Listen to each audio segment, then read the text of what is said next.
Хэдэн мянганыг дамжин монголчууд 5 төрлийн малаа өсгөн айраг тараг цагаан эдэг өргөн хэрэглэж ирсэн уламжлалтай. Монгол улс нийт 5 төрлийн 71 сая малтай. Нийт хүнсэнд хэрэглэж байгаа сүүний 80 орчим хувийг үнэнээс үзэлдэг. Хүн амын төвлөрөл хотчлолт улам бүр нэмэгдэж байгаа өнөө үед хүн амыг сүүн бүтээгдэхүүнээр жилийн туршид тасралтгүй хангах асуудал тулгамдсан асуудал хэвээр байна. Сүү бол стратегийн хүнс юм.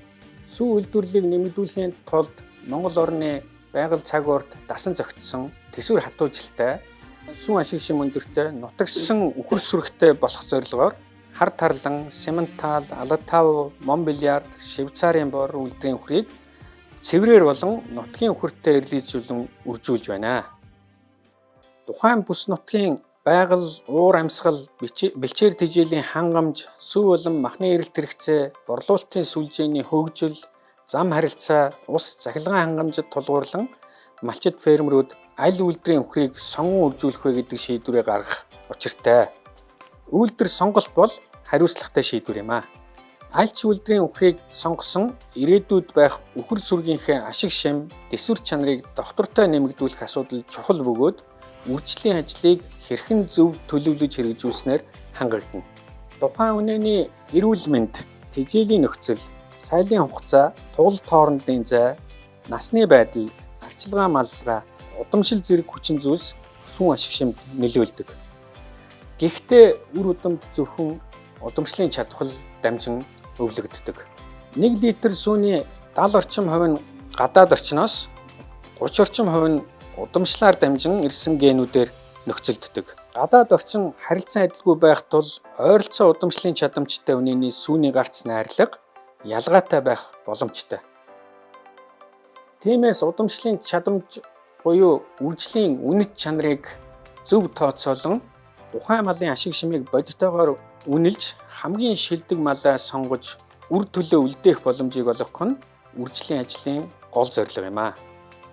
Үржлийн үнэт чанарыг тухайн үнэний өөрийн ашиг шимээс сүргийн дундаж үзүүлэлтийг хасаж удамшлын илтгэл зүрээр үржиж тооцоолдог. Жишээлхэд үнэний жилийн сүүний гарц 3560 литр байсан бол тухайн жилийн сүргийн дунджин 3200 литр, удамшлын илтгэл зүр нь 0.25 байсан гэвэл уг үнэний үржлийн үнэт чанарыг 90 литрээр сүргийн дунджаас ахиу байх боломжтой. Энэхүү 90 литр сүү ахиу үйлдвэрлэх чадамж нь удамшлаар нөхцөлдөж байна. Ийм байдлаар сүрэгт байгаа бусад бүхрийн сүүний гарцын эсвэл мөн сүүний тослог, уураг, бусад эдийн засгийн ач холбогдол бүхий шинж тэмдгүүдийн үржлийн үнэт чанарыг тооцож хамгийн шилдэг үнэгээ авч үлдэж цаашид нөхөн үржих боломжийг олгодог. Хамгийн шилдэг үнэнийхээ тугалыг үржилд авч үлддэг дуршлаг малчин бүрт бий. Гэвч тугалын удамшлын 50% нь эцгээс 50% нь эхээс ирдэг гэдгийг анхаарах учиртай. Өөрөөр хэлбэл үнэ өөрийн ашиг шимийн талыг үр төлдөө дамжуулдаг. Өмнө нь бидний тооцсон өндөр ашиг шимт бүхэр сүргийн дунджаас 90 литрээр ахиу сүү үйлдвэрлэх чадамжтай. Үүнийхээ талыг буюу 45 литрийг ахиу үйлдвэрлэх боломжийг өөрийн үр төлдөө дамжуулна. Нөгөө талаас 1500 литр сүү ахиу үйлдвэрлэх чадамж ухыг эсвэл түүний хөлдөөсөн үрийг ашигласнаар гарах тугалын үржлийн үнэт чанар 795 литрээр сүргийн дунджаас ахиу байхаар тооцоологдож байна. Өөр нэгэн тохиолдлын талаар ярилцъя. Малчид фермерүүд үхрээ бэлчээрт маллах үед гаруул ашиг шим тодорхойгүй бухтай нийлүүлэхт орох тохиолдол гардаг. Таны шилдэг үнэ нутгийн Монгол бухтай нийлүүлэхт орвол гарах тугалын ашиг шим ихийнхээ төвшөнд ч хүрэхгүй, төдийгүй сүргийн дунджаас доогуур байхаар тооцоологдож байна. Сайлын үнэний фермд ердийн хэлтүүлгийг ашиглах нь ашиг шимийг нэмэгдүүлэх боломжийг үргэлж хязгаарлаж байдаг. Хувийн давтагшгүй дугаар эмхтэй байснаар тухайн үхрийн гарвал ашиг шимийн үзүүлэлтүүд, тугалалт хоорондын зай, өвчлөлт, үр төлийн чанар, сүрэгт байгаа бусад бодголуудтай удамшлын хувьд хэрхэн хамааралтай болох цус ойртолтой хэмжээг тодорхойлох боломж хүрнэ.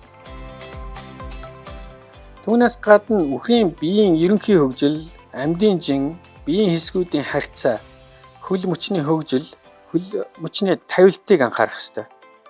Толгой жижиг хөнгөн, сэрвэ ууц нуруу тэгш, хит хотгор эсвэл бөхтөр биш, дөрвөн мөч зөв тавилттай, биеийн хэсгүүдийн харьцаа зохистой байх нь үнэний насжилт, эрүүл мэндэд чухал ачаал бүгдэлтэй. Дараагийн чухал үзүүлэлт бол дэлэн хөхний хөгжил юм. Үнэний дэлэн гид сэлэнд их талбайгаар нийлсэн, багтаамж сайтай, боривноос доош хит унжаагүй, хэлтрүүдийн харьцаа тэнцүү, хөх хит урт эсвэл богино биш, банг зэрэг дотгошоо өнцгтэй байх нь саалтур тохиромжтойгоос гадна дэлэнгийн өрөвсөл бага тохиолддог сайн талтай. Галбирын согоггүй чирэг бие зохицтой байх нь үнэний насжилтад нөлөөлж, үнэний амьдралын туршид өгөх сүүний хэмжээ өсч, сүрэг сэлбэх өсвөр үхэр боожуулах зардал буурдаг сайн талтай. Охин барууны бэлгийн бooжилт 10-аас 11 сартайд гүйцэтгэх хэдий ч нас гүйцсэн үнэний амьдын жингийн 60% хүрсэн тохиолдолд анхны хэлтүүлэгт оруулах боломжтой. Энэ хэмжээнд ороогүй тохиолдолд гунж цаашдаа давжаарах эрсдэлтэй бөгөөд сүн ашиг шин буурах нөхцөлийг бүрдүүлдэг. Тэжээлгийн хангалттай нөхцөлд байлгахад 14-өөс 16 сартай барууны амьдын жин энэ хэмжээнд хүрдэгэ. Хар тарлан, симментал, монбилард, швейцарын борг зэрэг үйлдвэрийн үхрийн нас гүйцсэн амьдын жин 620-оос 650 кг. Бөгөөд түүний тугалыг хангалттай тэжээлгийн нөхцөлд маллахад хоногт дунджаар 700 гаруй грамаар амьдын жингээ нэмэгдүүлж 16 сартайдаа 390 кг-аас 400 кг болж эхийн амьдын жингийн 60% хүрч хэлтүүлэгт орох бөгөөд 25 сартайдаа тугалдаг байна.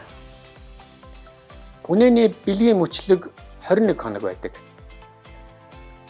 Тухайн үнэний хувийн онцлог, тэжээллэг, эрүүл мэнд, бусад орчны нөлөөллөөс шалтгаалаад бэлгийн мөчлөг бага зэрэг хэлбэлцдэг. Тугалснаас хойш 21 хоногийн дараа эхний ороо илрэх бөгөөд цаашид хээл автлаа ороо оролт давтагдана. Сайлын үнэний фермд үнэ 365 хоногтой багтаж тугалж байх ёстой. Учир нь сайлын сүүл сарууд руу сүүний гарц буурдагтай холбоотой. Хээл авалт оройтвол сайл буурсан үеийн хугацаа нэмэгддэг байна. Улмаар тухайн үнэнээс саах нийт сүний хэмжээ буурна. Тиймээс үнэг 3-аас 4 дахь ороонд нь буюу тугаснаас хойш 63-аас 84 хоногт нь багтаан хэлтүүлэх ёстой.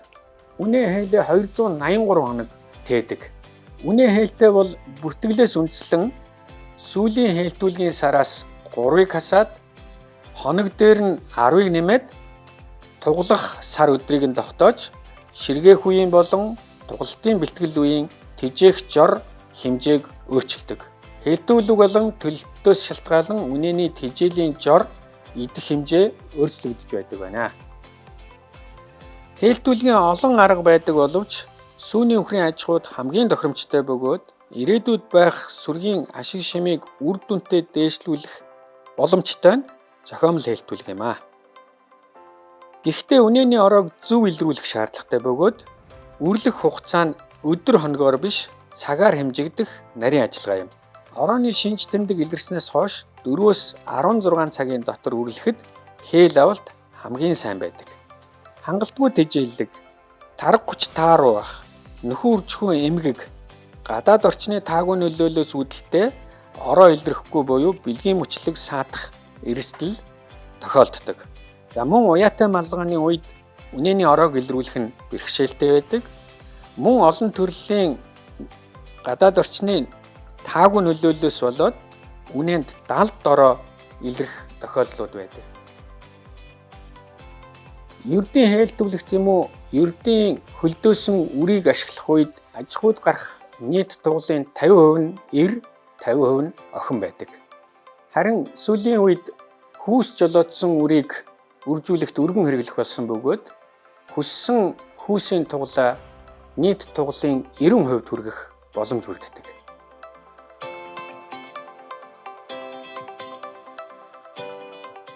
Үр төлийн чанараар шалгагдсан өндөр ашиг шимт бухны хөлдөөсүүр ашигласнаар тухайн бухны удамшлын тал нь таны төлд үлдэнэ. Өөрөөр хэлбэл яг хүссэн шинж тэмдгийг ямар хэмжээгээр сайжруулах нь тодорхой байна. Сүргийн төлөлтийг малчид өөрсдөө төлөвлөж, хээлтүүлгийн техникчдээр хамтран зохион байгуулснаар сүү үйлдвэрлэлийн хэмжээг жилийн 4 улиралд тогтмол байлгана. Хэдийд ямар бухны үрээр үрэлсэн талаар бүртгэлтэй болдог тул тугалын гарал үүслийг тодорхойлох, цус ойртолтыг хянах, үржлийн малыг шилэн сонгох өгөгдөл бүрдэх, мөн тэжээлгийг тохируулах боломжтой. Малын суваарилд үргүүдлийн үндсэн шалтгаан болох нөхөн үржихийн өвчин эмгэг, үржлийн замын халдвар төвчнөөс урьдчилан сэргийлэх боломжууд бүрдэнэ. Бух маллах эрсдэл, тэжээх зардал чимнэгдэнэ. Үхрийн биологийн онцлогт тохирсон үржлийн болон нөхөн үржихийн дээрх арга хэмжээнүүдийг авч хэрэгжүүлснээр тал дүүрэн малтай бишиж тэжээл бэлчээрийнхээ нөөцөд тохирсон тэсвэр хатуужилтай, эрүүл, өндөр ашиг шимттэй, үхэр сүрэгтэй болж бизнес тань доктортой өсөн нэмэгдэх боломж хүрдэнэ. Та бүхэнд амжилт хүсье.